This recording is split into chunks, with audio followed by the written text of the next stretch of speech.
चलिए हेडिंग बना लेंगे बोर्स बोरी मॉडल या बोर बोरी मॉडल, दोनों में से कुछ भी लिख लीजिए, एक ही बात है। बोर बोरी मॉडल।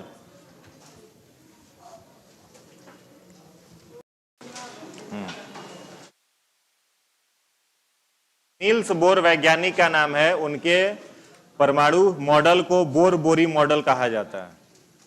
ठीक है, वैज्ञानिक का नाम क्या है? Niels Bohr. चलिए इसमें देखिए, पहले कुछ लिख लीजिए फिर आगे बताते हैं। इसमें पहला पॉइंट लिखिएगा,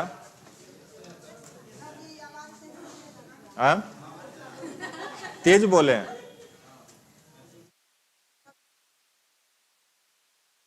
देखिएगा, नील्स बोर ने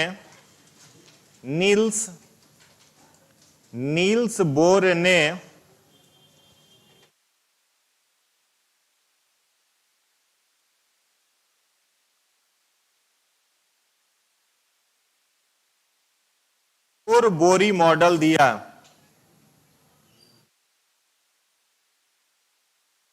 नील्स बोर ने बोर बोरी मॉडल दिया। नील्स बोर ने बोर बोरी मॉडल दिया।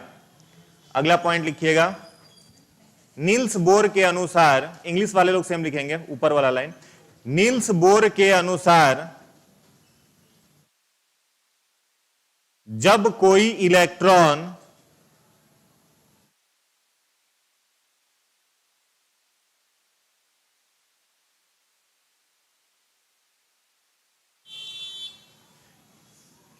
परमाणु के बाहरी कक्षा में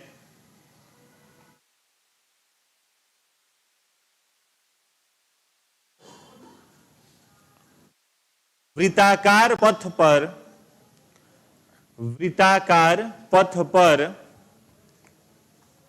गति करता है, वृत्ताकार पथ पर गति करता है, तो उसकी ऊर्जा में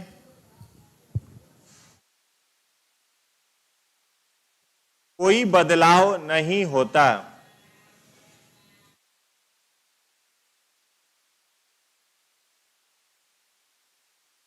तो उसकी ऊर्जा में कोई बदलाव नहीं होता, कौमा, ऊर्जा बढ़ने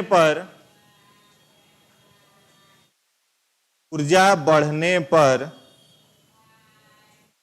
परमाणु, ऊर्जा बढ़ने पर इलेक्ट्रॉन न्यूक्लियस से दूर भागता है। न्यूक्लियस से दूर भागता है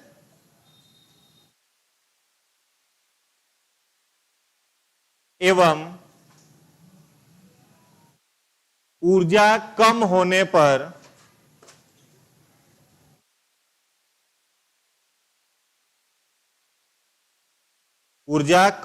पर नाभिक के नजदीक आता है। ऊर्जा कम होने पर नाभिक के नजदीक आता है।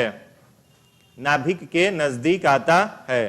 ठीक है, तो क्वेश्चन अगर आपसे पूछे कि मैक्सवेल के इलेक्ट्रोमैग्नेटिक थ्योरी को गलत किस वैज्ञानिक ने बताया, तो नील्स बोर ने। ठीक है, सबसे पहला हम लोगों ने कल थ्योरी पढ़ा था वाटरमेलन एटॉमिक मॉडल, किसका था? जे थॉमसन का।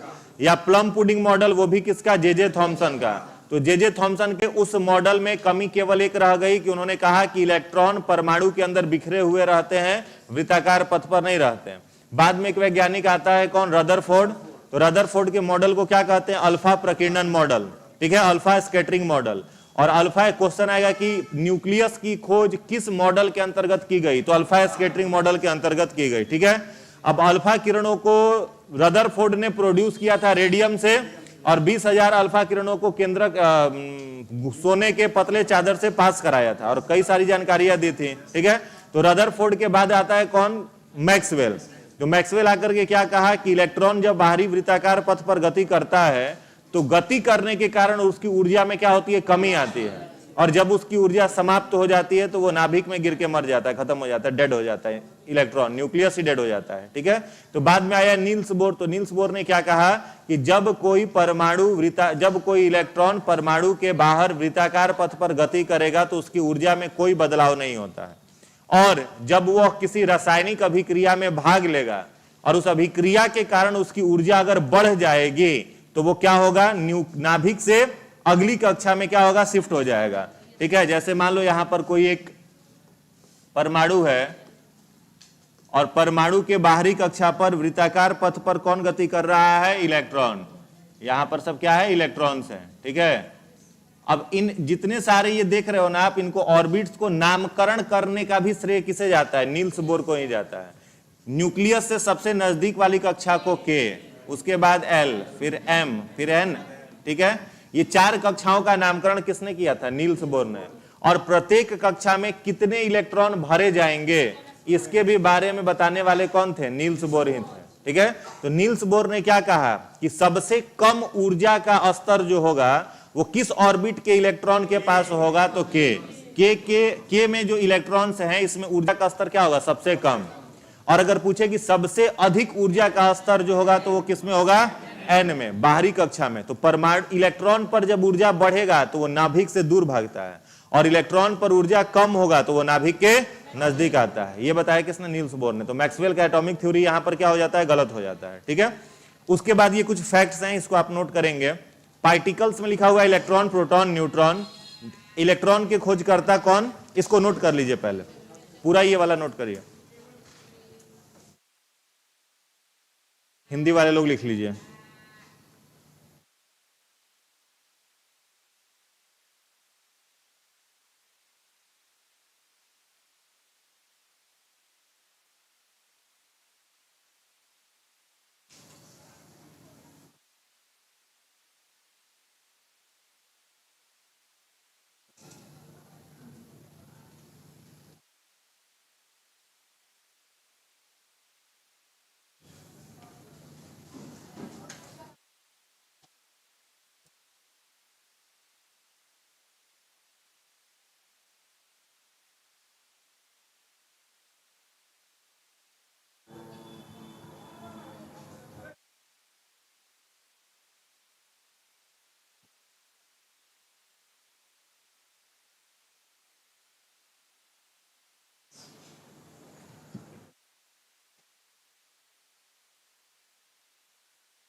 हाँ, खोजकर्ता।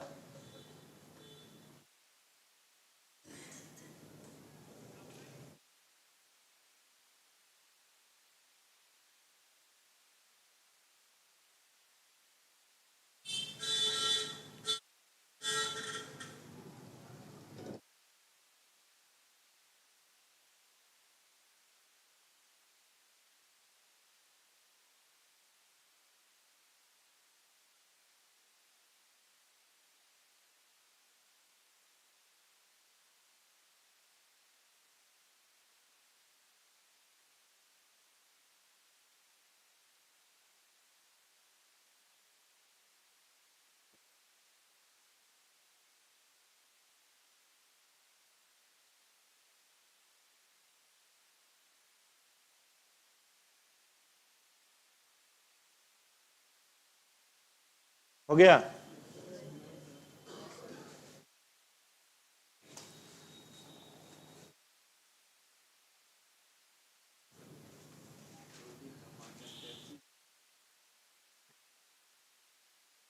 ट्रिप्सिन तो प्रोटीन का पाचन करता है। ट्रिप्सिन को सेक्रेट कौन करता है, अग्नाशय, पैनक्रियाज। और पेप्सिन बनाता है कौन, तो पेप्सिन जो है ना वो केवल मिल्क प्रोटीन के डाइजेशन में काम आएगा, कैसीन के। ठीक है, जैसे क्वेश्चन पूछता है ना कि शिशुओं में दूध का पाचन कौन करेगा, तो रेनिन करता है। और नॉर्मल हम लोगों में कैसीन प्रोटीन, एडल्ट पर्सन में कैसीन का पाचन करने के लिए पेप्सिन है, और बाद बाकी ट्रिप्सिन कंप्लीट जो भी प्रोटीन होगा उसका पाचन करेगा। चलिए, हो गया। इलेक्ट्रॉन की खोज करता कौन, जे थॉमसन। किस मॉडल के द्वारा, वाटरमेलन एटॉमिक मॉडल के द्वारा। ठीक है, इसका मास कितना होता है, 9.1 × 10⁻³ kg। चार्ज कैसा होगा, निगेटिव। ठीक है, प्रोटॉन के खोज करता कौन, गोल्डस्टेन। ठीक ठीक है, सन याद करने का कोई जरूरत नहीं है, ठीक है, सन ईसा शताब्दी से मतलब नहीं रहता है, ठीक ना, ऐसे ही सन याद हो जाएगा, ऐसे ही 1919 क्या हुआ था इस समय, जालियांवाला बाग, तो जालियांवाला बाग हो रहा था, प्रोटॉन खोज रहा था बैठा, तो प्रोटॉन का खोज करता कौन, गोल्डस्टेन, मास कितना 1.6725, ठीक है, चार्ज कैसा, पॉजिटिव। न्यूट्रॉन की खोज करता कौन, चैडविक, चार्ज इतना, मास इतना हो जाएगा, चार्ज कोई चार्ज नहीं, ठीक है। अब इलेक्ट्रॉन के बारे में कुछ पॉइंट है, जहां इलेक्ट्रॉन लिखे हैं ना वहां पर इसका चार्ज केवल मेंशन कर लीजिए कि चार्ज कितना होता है, जहां इलेक्ट्रॉन आपने लिखा है वहीं चार्ज इसका लिख लीजिए, -1.6 × 10⁻⁻19 कूलम, केवल ये लिख लेंगे चार्ज, हाँ इलेक्ट्रॉन पर चार्ज लिख लीजिएगा, चार्ज इंपॉर्टेंट है याद रखना, हाँ, और प्रोटॉन में बस आगे प्लस लग जाएगा, हाँ, -1.6 × 10⁻⁻19 कूलम इलेक्ट्रॉन पर चार्ज होता है,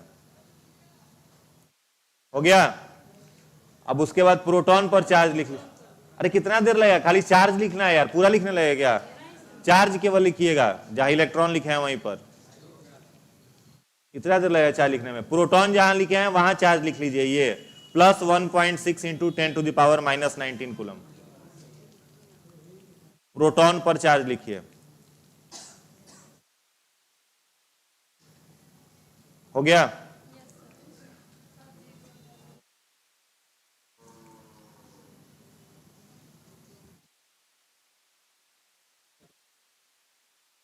और न्यूट्रॉन पर कुछ चार्ज नहीं, ठीक है। अब वो फंडामेंटल पार्टिकल था, टेम्पोररी फंडामेंटल पार्टिकल में क्या है, न्यूट्रिन, तो न्यूट्रिन की खोज करने वाले वैज्ञानिक कौन थे, पाउली। न्यूट्रिन कैसा होता है, मासलेस और चार्जलेस, तो एक पॉइंट लिखिएगा, अगला पॉइंट लिखिएगा, न्यूट्रिन की खोज, न्यूट्रिन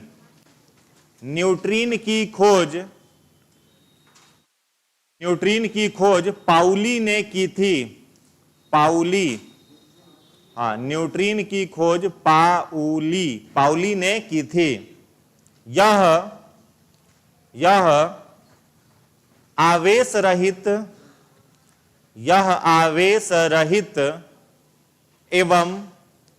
एवं द्रव्यमान रहित होता है, आवेश रहित एवं द्रव्यमान रहित होता है, ठीक है। इस पर चार्ज भी नहीं है और इसका कोई मास भी नहीं है, किसका, न्यूट्रिन का, खोज किसने किया, पाउली ने। अगला पॉइंट लिखिएगा, मेसोन की खोज,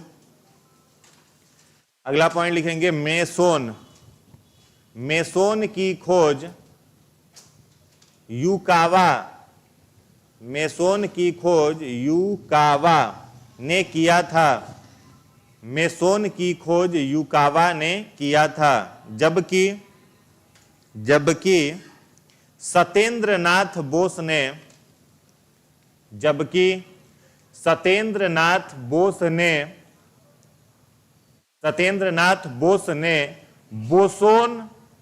बोसोन लिखा हुआ है यहां पर, बोसोन, सत्येंद्रनाथ सर नहीं, सत्येंद्रनाथ बोस, जबकि सत्येंद्रनाथ बोस ने बोसोन की खोज की थी, बोसोन की खोज की थी।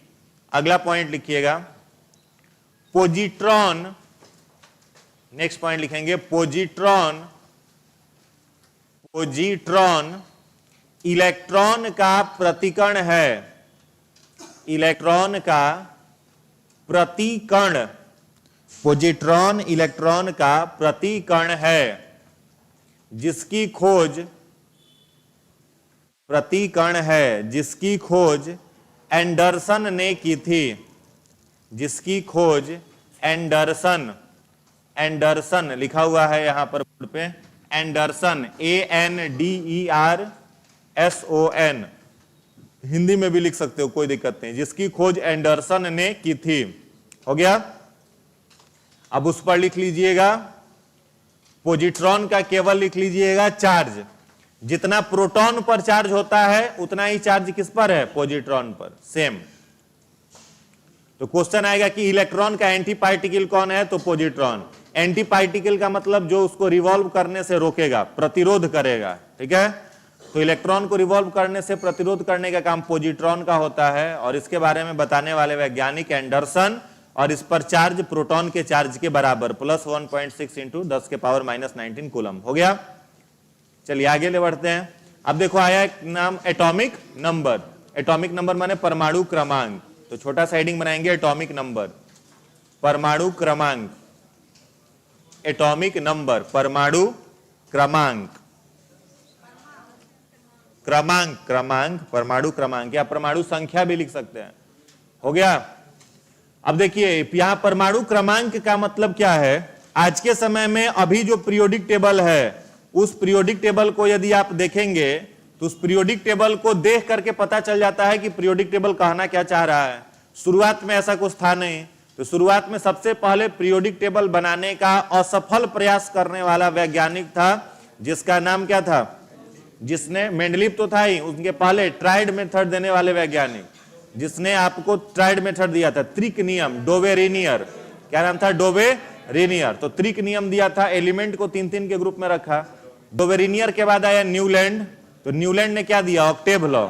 ऑक्टेव लॉ में उसने एलिमेंट को 8-8 के ग्रुप में रखा। उसके बाद कौन वैज्ञानिक आया, मेंडलीव। 4 वैज्ञानिक का नाम पीरियोडिक टेबल में आता है, पहला डोवेरेनियर, उसके बाद आता है न्यूलैंड, न्यूलैंड के बाद मेंडलीव, मेंडलीव के बाद मोसले, ठीक है। तो डोवेरेनियर ने त्रिक नियम दिया, उसके बाद आया न्यूलैंड, तो न्यूलैंड ने अष्टक नियम दिया। उसके बाद आया मेंडलीव, तो मेंडलीव ने पीरियोडिक टेबल में सारे एलिमेंट्स को इंक्रीजिंग एटॉमिक मास के बेसिस पर रखा, ठीक है। एग्जांपल के रूप में अगर हम कहें तो कैल्शियम जो है 20 और 40, तो ये इसका क्या है, एटॉमिक मास, और यह इसका क्या है, एटॉमिक नंबर। तो जो आया आपका ये मेंडलीव, तो मेंडलीव ने पीरियोडिक टेबल को, एलिमेंट को जो रखा वो किस आधार पर रखा, इस मास के आधार पर, द्रव्यमान संख्या के आधार पर रखा। समझ में आ रहा है। और अभी हम लोग जब मोसले का पीरियोडिक टेबल पढ़ते हैं तो उसमें जो एलिमेंट को रखा गया है वो परमाणु संख्या के आधार पर रखा गया है। जैसे आपका पहला कौन सा है, हाइड्रोजन, तो इसका परमाणु संख्या कितना है, 1। हाइड्रोजन के बाद क्या है, हीलियम, परमाणु संख्या 2, लिथियम परमाणु संख्या 3। तो इस तरह से एलिमेंट्स को अभी के पीरियोडिक टेबल में रखा गया है। समझ में आ रहा था। और इसने क्या किया था, मेंडलीव ने इसके आधार पर, मास के आधार पर रखा था। तो मास के आधार पर जब इसने पीरियोडिक टेबल को अरेंज किया, बनाया, तो बहुत सारे एलिमेंट रखने का जगह ही इसके पास नहीं बन पाया। मेंडलीव के पीरियोडिक टेबल में इनर्ट गैस को रखने के लिए कोई स्थान नहीं था, इसीलिए मोसले ने उनके पीरियोडिक टेबल को गलत बता दिया कि आपका पीरियोडिक टेबल गलत है। समझ में आ रहा है। तो यहां पर परमाणु क्रमांक जो है, इस परमाणु क्रमांक के बारे में बताने वाला सबसे पहला वैज्ञानिक कौन था, मोसले था, ठीक है। और मोसले ने परमाणु क्रमांक को डिनोट किससे किया, जेड से डिनोट किया। याद रखोगे परमाणु क्रमांक और परमाणु भार, जो लोग बिल्कुल कॉमर्स बैकग्राउंड या नए लोग होंगे वो लोग थोड़ा बहुत कंफ्यूज होते हैं। जैसे मान लो यहाँ पर क्या है, सोडियम 11 और 23, ठीक है। तो यहाँ पर ये जो नीचे लिखा हुआ है यह क्या है, परमाणु संख्या, और यह क्या है, परमाणु द्रव्यमान। तो द्रव्यमान का मतलब, मास का मतलब भार। तो भार को कहाँ रखता है, मुड़ी पर, कहाँ रखता है, सिर पर रखता है। और क्रमांक कहाँ रहेगा, पैर में।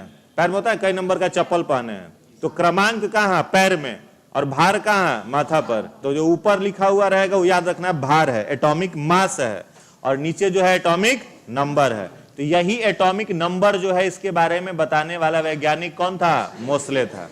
समझ में आ रहा है बात। तो मोसले ने क्या किया, एटॉमिक नंबर के बारे में बताया, और एटॉमिक नंबर को डिनोट किससे किया, इसने जेड से किया। आगे देखिए क्या लिखा हुआ है, the total number of proton, किसी परमाणु में, किसी भी परमाणु में जो प्रोटॉन की संख्या है, ठीक है, प्रोटॉन की संख्या कहां होगी, उसके न्यूक्लियस में। तो जितना प्रोटॉन होता है किसी परमाणु में, वही उसका क्या होता है, एटॉमिक नंबर। एग्जाम्पल के रूप में अगर देखो तो मान लो यहां पर है मैग्नीशियम 12 और 24, ठीक है। तो अगर हम आपसे पूछे कि बताइए इसका, यहां पर Z मतलब एटॉमिक नंबर, A मतलब एटॉमिक मास, ठीक है।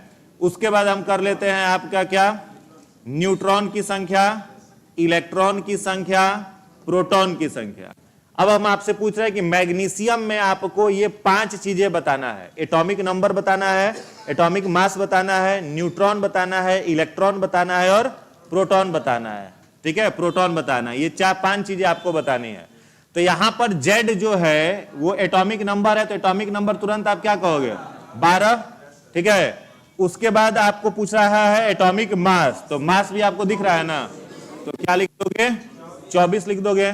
उसके बाद न्यूट्रॉन की संख्या, तो न्यूट्रॉन की संख्या निकालने के लिए a माइनस जेड, यानी एटॉमिक मास से एटॉमिक नंबर को क्या करेंगे घटा देंगे। तो यहां पर 12, 24 में से 12 घटाओगे तो न्यूट्रॉन निकल जाएगा 12। इलेक्ट्रॉन देखो अभी क्या लिखा है, इलेक्ट्रॉन जितना होता है उतना ही प्रोटॉन होता है। तो हमने अभी क्या कहा आपसे कि एटॉमिक नंबर जो है वो प्रोटॉन की संख्या के बराबर होता है। तो ये अगर एटॉमिक नंबर यहाँ 12 है तो इस पर इलेक्ट्रॉन भी कितना होगा 12, प्रोटॉन भी कितना होगा 12। तो एलिमेंट को केवल देख करके आप इतना सारा चीज निकाल सकते हैं। हिडन क्या रहता है, केवल न्यूट्रॉन, बाद बाकी सब चीज दिखाई देते रहता है। समझ में आया। तो यहां पर क्या लिखा हुआ, टोटल नंबर ऑफ प्रोटॉन, किसी भी परमाणु में जो प्रोटॉन की कुल संख्या होती है वही उस परमाणु का क्या होता है एटॉमिक नंबर। तो Z बराबर P, यानी एटॉमिक नंबर बराबर नंबर ऑफ प्रोटॉन। और यहां क्या लिखा है, एटॉमिक नंबर बराबर प्रोटॉन की संख्या उतनी ही किसकी, इलेक्ट्रॉन की संख्या। कोई दिक्कत? हाँ, मास नंबर में से बातवा सेम एक है ना हुआ जी, सेम तो बात हो, जितना इलेक्ट्रॉन होगा उतना ही प्रोटॉन होगा, क्यों नहीं निकलेगा। चलिए हो गया। तो इसको लिखिएगा, इंग्लिश वाले लोग सेम लिखे, हिंदी वाले लोग लिखेंगे परमाणु क्रमांक के बारे में मोसले ने बताया। परमाणु क्रमांक के बारे में मोसले ने बताया। परमाणु क्रमांक के बारे में मोसले ने बताया। अगला पॉइंट लिखिएगा, इसे Z से दर्शाते हैं। इसे Z से दर्शाते हैं। Z से दर्शाते हैं, डिनोट किससे करेंगे, Z से। अगला पॉइंट लिखिएगा, परमाणु के नाभिक में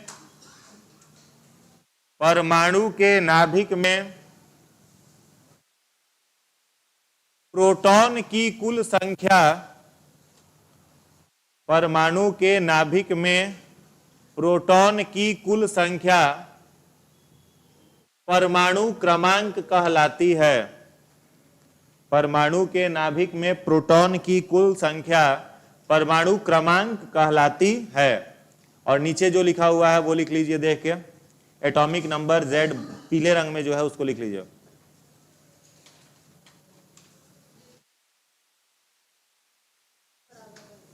Z बराबर P बराबर E। Z क्या है, एटॉमिक नंबर है, P क्या है, प्रोटॉन है, E क्या है, इलेक्ट्रॉन है।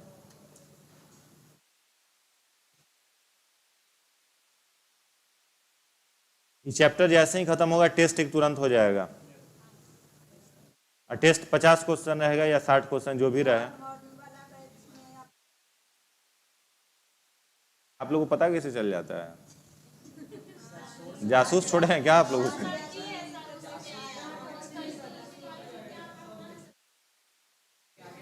तो आप लोगों को पता चल ही गया होगा ना, लिखा देते हैं। चलिए हो गया, छाप लिए, कोई दिक्कत? अब देखो ये वाला आपने बता दिया तो लिखने की कोई जरूरत नहीं है। ध्यान से देख लो इसको पहले लिखिएगा। देखिए यहां क्या है, सोडियम 1123, के कितना है 19 और 39, Au 79 196। तो देखिए इसमें Z मतलब एटॉमिक नंबर दिख रहा है कि नहीं, 11। प्रोटॉन भी कितना होगा, इलेक्ट्रॉन भी कितना होगा, न्यूट्रॉन अगर मान लो पूछ दे तो 23 में से 11 घटा दीजिएगा, कितना हो जाएगा 12, तो न्यूट्रॉन निकल गया।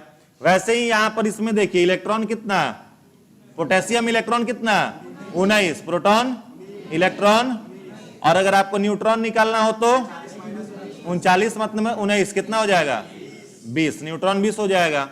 इसमें गोल्ड में से निकालिए तो गोल्ड में से आपका एटॉमिक नंबर दिख रहा है, प्रोटॉन भी उतना, इलेक्ट्रॉन भी उतना, और 196 से 79 को घटाएंगे कितना आएगा, अब घटा के देख लीजिएगा भाई, अब जो आएगा वो न्यूट्रॉन है। ठीक है, समझ गए? तो इलेक्ट्रॉन, प्रोटॉन और न्यूट्रॉन इस तरह से क्या करेंगे, निकाल लेंगे, कोई दिक्कत? अब इसी में एटॉमिक मास अगर पूछ दे आपको, जेड पूछ दे एटॉमिक नंबर, तो क्या हो जाएगा, वो दे ही दिया एटॉमिक नंबर 79, और एटॉमिक मास दे दिया जाए तो 196 83, ठीक है, तो 117 हो जाएगा। कितना हो जाएगा, 11, समझ गए। तो इसमें कोई दिक्कत नहीं है, इसको लिखने की भी कोई जरूरत नहीं है। अगला हेडिंग बनाइएगा एटॉमिक मास, परमाणु द्रव्यमान। एटॉमिक मास, परमाणु द्रव्यमान, परमाणु भार या द्रव्यमान, एटॉमिक मास, एटॉमिक मास, इसमें डैश दे करके लिखिएगा। परमाणु के नाभिक में, परमाणु के नाभिक में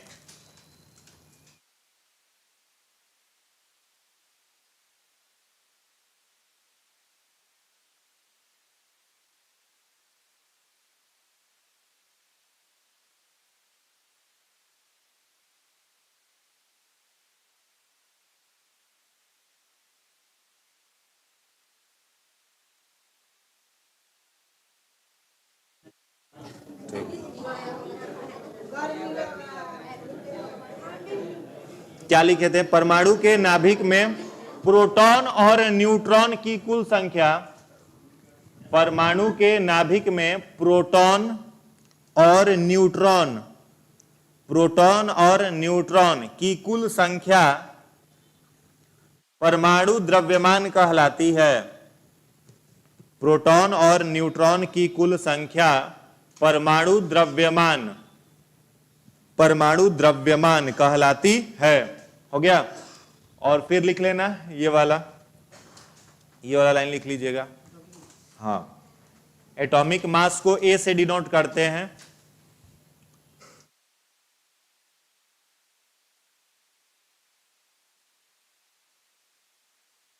तो परमाणु क्रमांक, परमाणु द्रव्यमान निकालना भी समझ गए, ऊपर में लिखा हुआ रहेगा। द्रव्यमान कहां रहेगा, ऊपर में।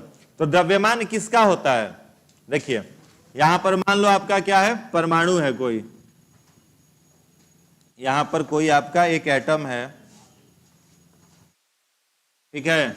अब इसमें क्या है, इसके न्यूक्लियस में न्यूट्रॉन है और प्रोटॉन है, ठीक है। तो अगर हम आपसे कहें कि बस इस प्रोटॉन की संख्या बताओ, तो जितना प्रोटॉन होगा ना उतना ही एटॉमिक नंबर होगा। बता रहा है समझ में, जितना प्रोटॉन होगा उतना ही क्या होगा, एटॉमिक नंबर। और पूछे एटॉमिक मास, तो एटॉमिक मास में ये न्यूट्रॉन और इसका प्रोटॉन दोनों क्या करेंगे, जोड़ देंगे। तो न्यूट्रॉन और प्रोटॉन दोनों जुड़ जाएगा तो क्या निकल जाएगा, एटॉमिक मास।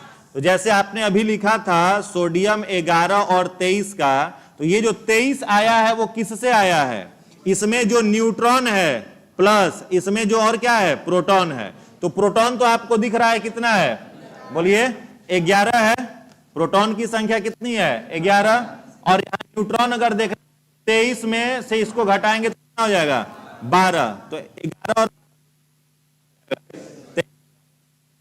और तो आपको यदि पूछा जाए कि एटॉमिक मास बताओ, तो मास निकालने के लिए आप न्यूक्लियस में पाए जाने वाले न्यूट्रॉन और प्रोटॉन दोनों को क्या करते हैं, ऐड कर देते हैं, जोड़ देते हैं, ठीक है। केवल नंबर पूछा तो नंबर ऑफ प्रोटॉन, ठीक है, एटॉमिक नंबर मतलब नंबर ऑफ प्रोटॉन, और एटॉमिक मास का मतलब न्यूट्रॉन और प्रोटॉन दोनों को ऐड करके सम करके कर दिया जाता है। क्लियर है ना। चलिए आगे लिखिएगा, आगे लिखिएगा। न्यूट्रॉन की संख्या निकालने के लिए, नेक्स्ट पॉइंट है, न्यूट्रॉन की संख्या निकालने के लिए एटॉमिक मास से एटॉमिक नंबर को, एटॉमिक मास से एटॉमिक नंबर को घटा देते हैं, एटॉमिक मास से एटॉमिक नंबर को घटा देते हैं। कोई दिक्कत, ठीक है। अब अगला हेडिंग बनाएंगे आइसो इलेक्ट्रॉनिक, हिंदी में कहते हैं सम इलेक्ट्रॉनिक, हिंदी में कहते हैं इसको सम इलेक्ट्रॉनिक, सम इलेक्ट्रॉनिक। अब देखिए, अब जितना ज्यादा से ज्यादा एमसीक्यू क्वेश्चन आप लोग प्रैक्टिस करिएगा। अभी इंतजार में मत रहिए कि थ्योरी कंप्लीट हुआ है कि नहीं, थ्योरी अगर नहीं भी कंप्लीट हुआ है तो एमसीक्यू क्वेश्चन खूब जम करके बनाइए, समझ गए। नहीं बन रहा है तो उसका एक्सप्लेनेशन पढ़ के बनाइए। एक्सक्यूज खोजिएगा, अगर अब हमको बोल लेने दीजिए, उसके बाद आप बोल लीजिएगा।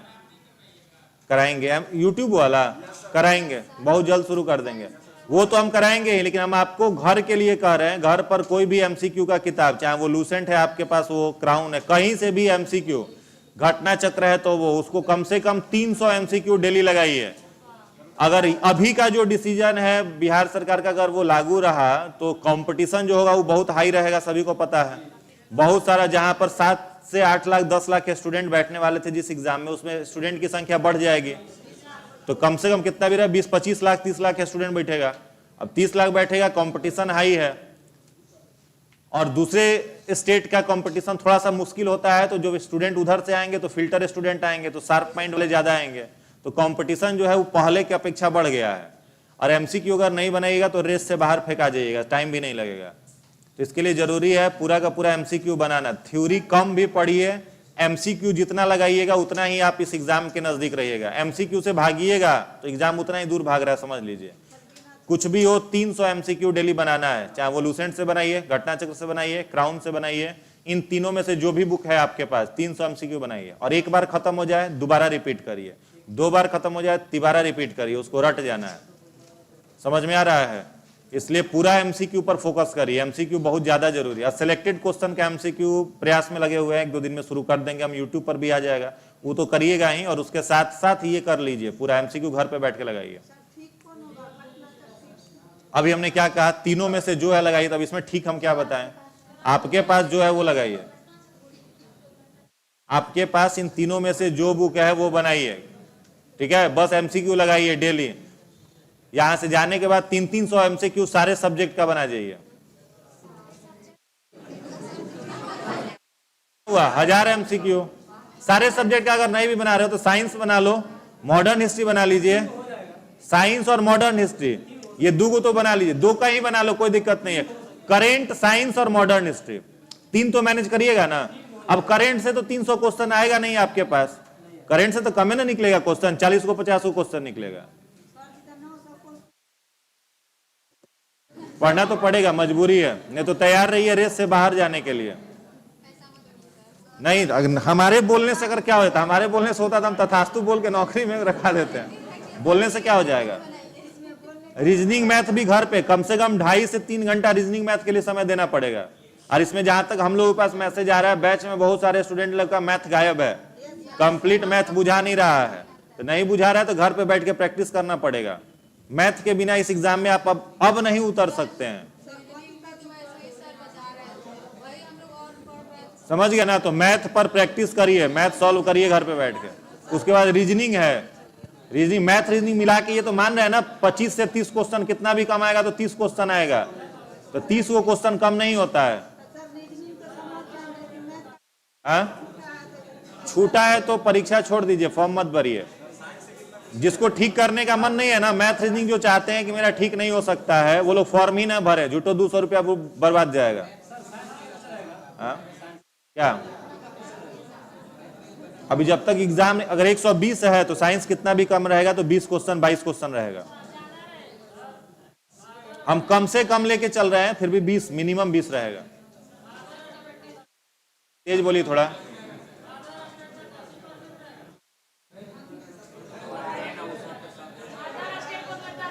ऐसा कुछ नहीं है, अभी के अनुसार यही है। चलिए समझ गए ना। इसलिए कल से पूछेंगे एमसीक्यू लगाए हैं कि नहीं लगाए हैं, तो सब लोग एमसीक्यू बना करके आइएगा। जो चैप्टर अभी क्या कहा हमने, चैप्टर से कोई बहस नहीं है। फिजिक्स आप लोगों में अभी नहीं हुआ है, फिर भी फिजिक्स का क्वेश्चन घर पे बैठ के बनाना है, एक्सप्लेनेशन पढ़ के बनाना है, लेकिन बनाना है। और अपने से थ्योरी पढ़िएगा तो ऐसा थोड़ी कि बिल्कुल समझ में नहीं आएगा। अरे 20% समझ में आएगा ना भाई।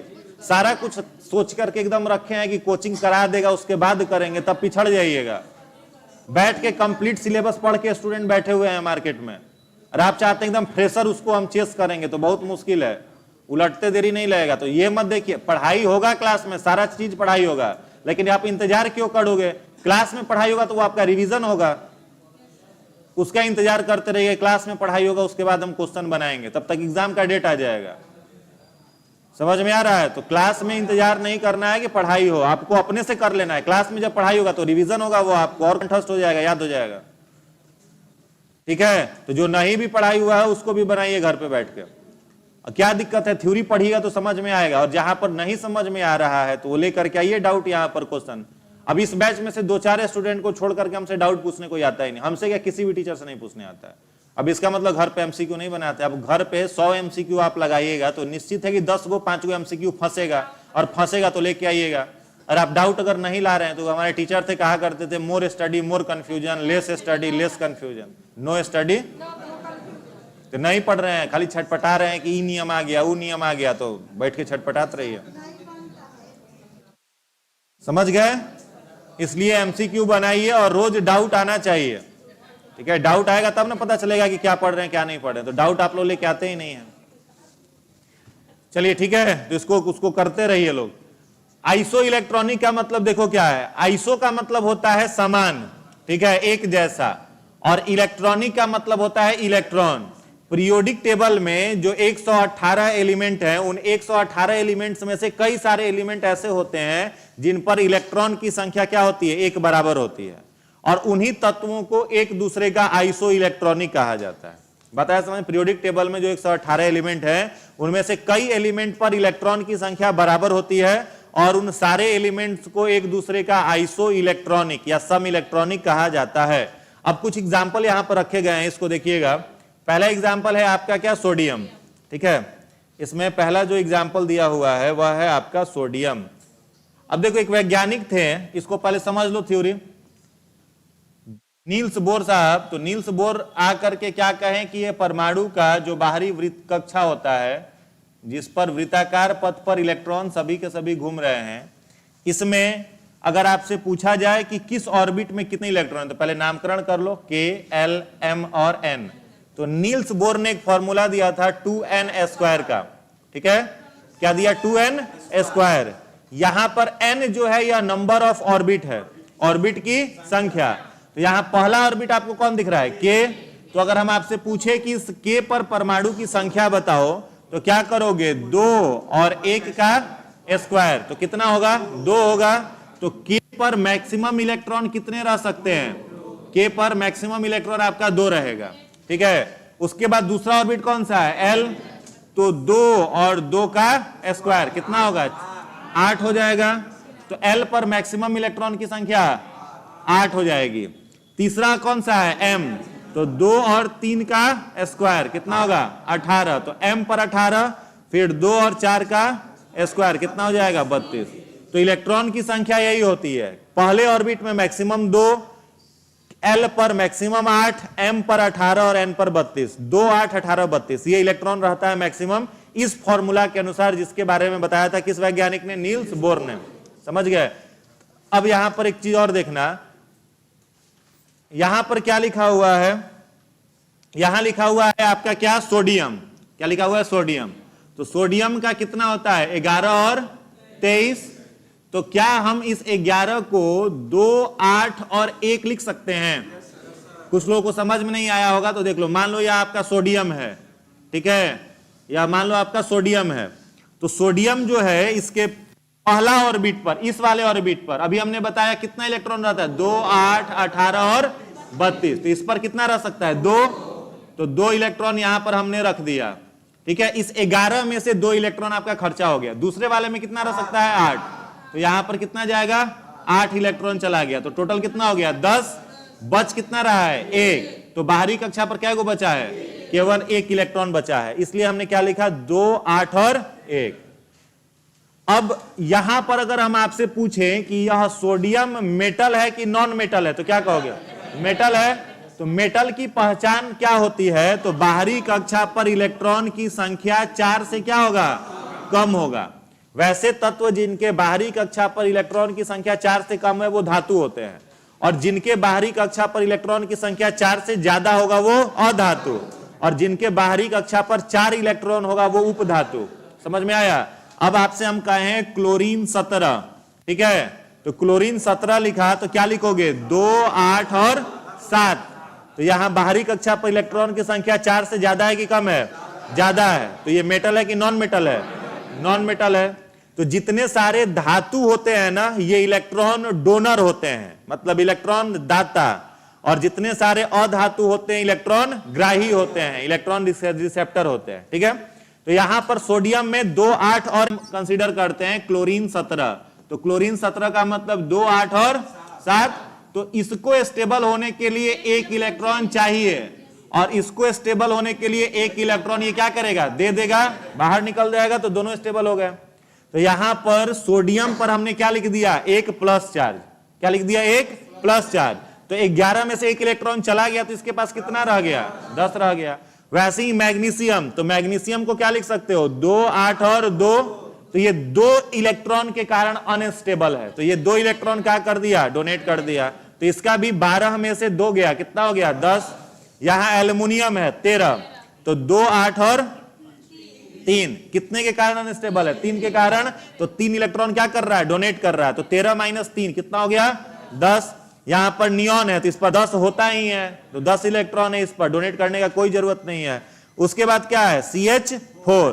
तो यहां पर कार्बन का एटॉमिक नंबर 6, और हाइड्रोजन पर कितना है, 4 है। तो ये क्या, यहां प्लस हो जाएगा, तो इलेक्ट्रॉन क्या करेगा, दोनों जुड़ जाएगा, तो कितना हो गया, 10। तो इसके माध्यम से हम लोग क्या कह सकते हैं, हम लोग कह सकते हैं कि sodium, magnesium, aluminium, neon and methane both are isoelectronic. ये सब एक दूसरे के क्या है, आइसो इलेक्ट्रॉनिक है, क्योंकि सभी पर इलेक्ट्रॉन की संख्या बराबर है। समझ में आया, इसको लिख लीजिए एग्जाम्पल में सारा, इसका थ्योरी लिखे थे। अच्छा, आइसो इलेक्ट्रॉनिक में लिखिएगा, वैसे तत्व जिन पर इलेक्ट्रॉनों की संख्या बराबर होती है, इलेक्ट्रॉनों की संख्या बराबर होती है, उन्हें आइसो इलेक्ट्रॉनिक या सम इलेक्ट्रॉनिक, आइसो इलेक्ट्रॉनिक कहते हैं, आइसो इलेक्ट्रॉनिक कहते हैं, या हिंदी में सम इलेक्ट्रॉनिक कहते हैं। एग्जाम्पल सबका सब लिख लीजिए।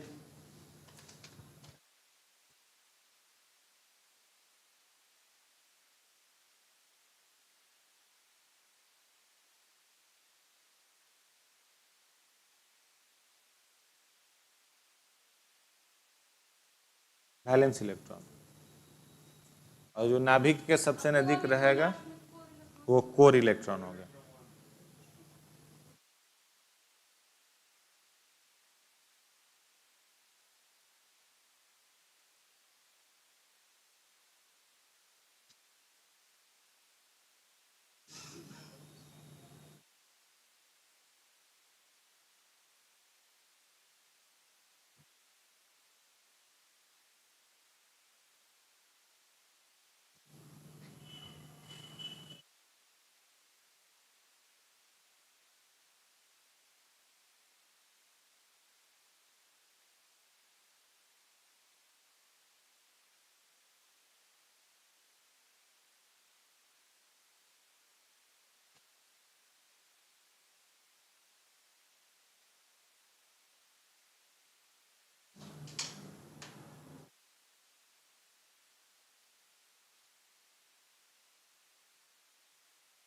हो गया।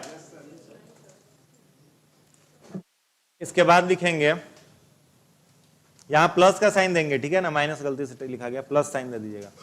आगे बढ़े,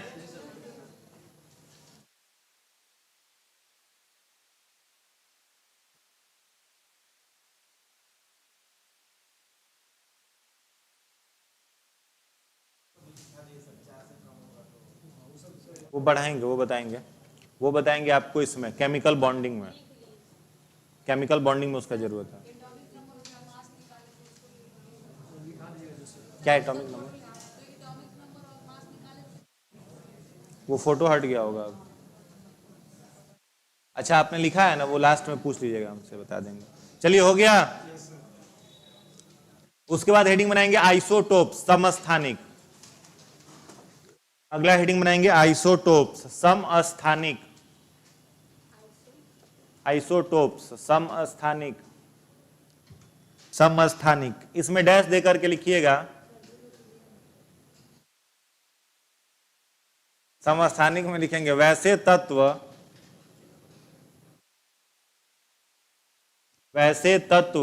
जिनका परमाणु क्रमांक, इंग्लिश वाले सुधार लेना भाई, इंग्लिश में थोड़ा सा गलत है, यहां सेम होगा, यहां डिफरेंट नहीं होगा, सेम, ठीक है।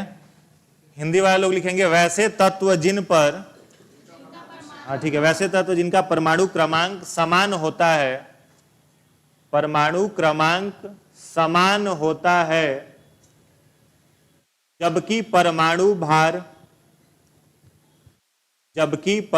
भार अलग अलग होता है, जबकि परमाणु भार अलग अलग होता है, परमाणु भार अलग अलग होता है। परमाणु क्रमांक क्या होगा? समान, और परमाणु भार क्या होगा?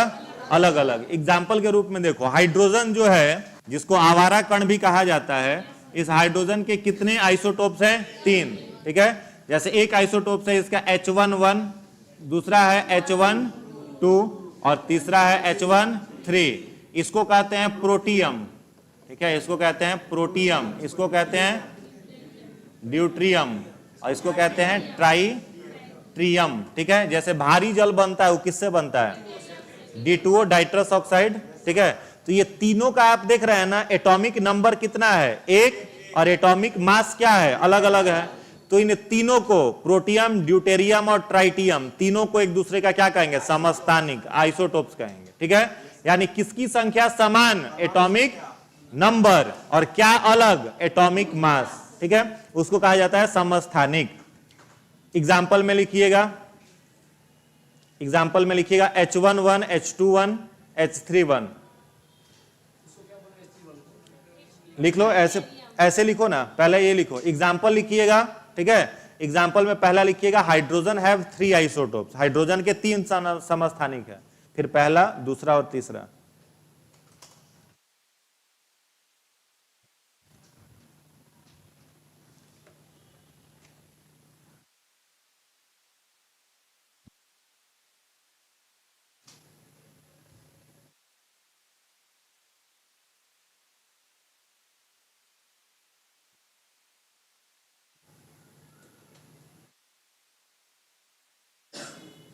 H11 को प्रोटियम, H12 को ड्यूटेरियम और फिर ट्राइट्रियम।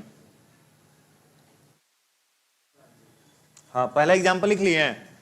अब दूसरा एग्जाम्पल लिखिएगा, ये यूरेनियम 235, यूरेनियम 238, ठीक है। अब हल्का सा कौन सी नीचे करे थे, नीचे कितना दिखेगा तुम, ये लिखो। अब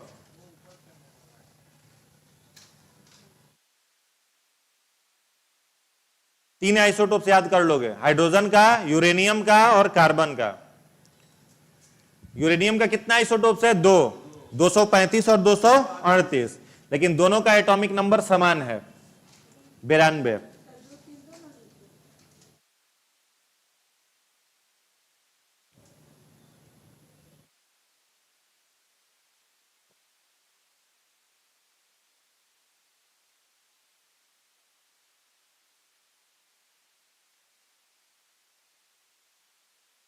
लिख लिए हैं?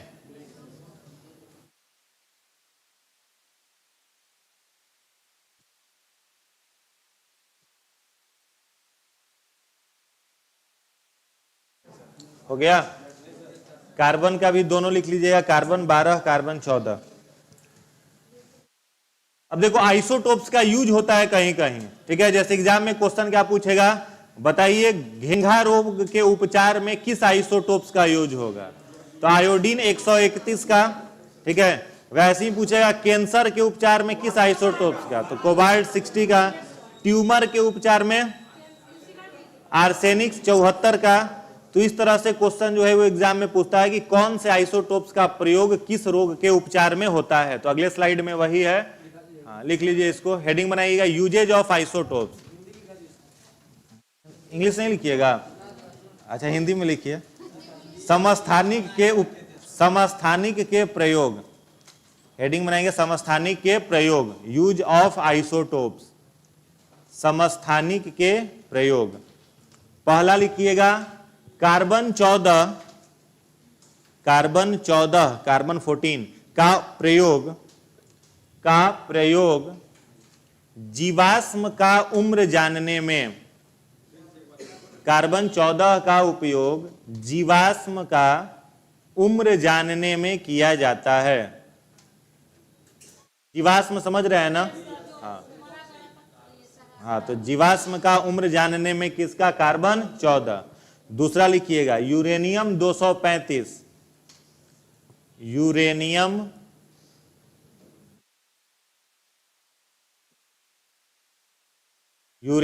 235 का प्रयोग चट्टानों की उम्र जानने में, चट्टानों की उम्र जानने में, यूरेनियम 235 का प्रयोग चट्टानों की उम्र जानने में किया जाता है। चट्टान का भी उम्र और पृथ्वी का भी उम्र, ठीक है, पृथ्वी का भी उम्र जानने में किसका? यूरेनियम का ही करते हैं। दोनों लिख लीजिएगा, चट्टान और पृथ्वी का उम्र जानने में किया जाता है। हो गया? तीसरा लिखिएगा आयोडीन 131, तीसरा लिखिएगा आयोडीन 131 131 का प्रयोग घेंघा रोग के उपचार में, घेंघा रोग के उपचार में, ग्वाइटर होता है ना घेंघा, थायराइड ग्रंथि में, उसके उपचार में आयोडीन 131। नेक्स्ट लिखिएगा आयरन 59 Fe 59, आयरन 59 माने 69 ना, आयरन 59 का प्रयोग एनीमिया रोग के उपचार में, एनीमिया मतलब हीमोग्लोबिन की कमी, ठीक है, एनीमिया रोग के उपचार में आयरन 59 का उपयोग एनीमिया रोग के उपचार में किया जाता है, एनीमिया के उपचार में किया जाता है। नेक्स्ट लिखिएगा आर्सेनिक 74, आर्सेनिक 74 का प्रयोग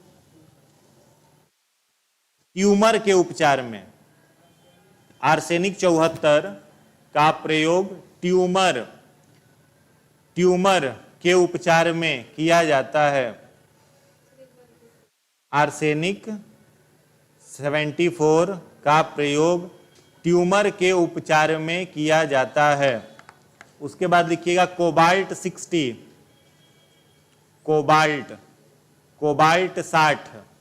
कोबाल्ट 60 का प्रयोग कैंसर के उपचार में किया जाता है, कोबाल्ट 60 का प्रयोग कैंसर के उपचार में किया जाता है। नेक्स्ट लिखिएगा सोडियम 24, सोडियम 24 का प्रयोग, सोडियम 24 का प्रयोग खून का थक्का बनाने में, खून का थक्का, ब्लड क्लॉटिंग, खून का थक्का, सोडियम 24 का प्रयोग खून का थक्का बनाने में किया जाता है, किया जाता है। इस 7 आइसोटोप्स याद कर लीजिएगा, ठीक है। फिर अगले क्लास में इसके आगे कंटिन्यू किया जाएगा।